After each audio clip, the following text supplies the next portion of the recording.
I think for the Hong Kong institutions, there are a couple that are particularly important. One would be writing intensive courses, and I think that's important for purposes of simply developing and enhancing the language abilities of students.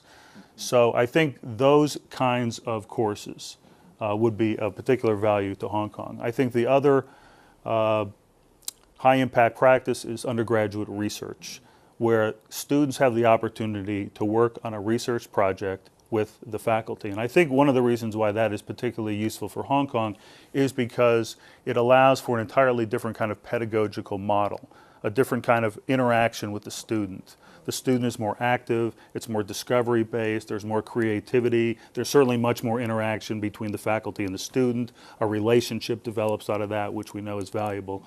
So the undergraduate research experience, it's labor-intensive. Not all students can necessarily engage in that kind of activity.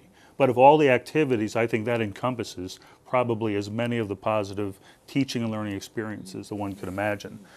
The other I would maybe emphasize simply in relationship to the Gen Ed program are learning communities, and typically what we put in learning communities. So in the United States, when we think of learning communities, we often think of them in the context of first-year experience.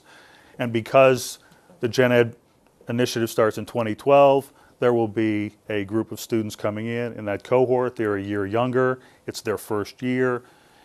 They would benefit greatly, I think, from having a kind of first-year experience, first-year programming that would emphasize the kinds of skills, capacities, and competencies that you expect of students. And so to develop a first-year seminar or the kind of course that City University has talked about doing, one where you socialize students into the academic culture of the university. I think that's going to become even more critical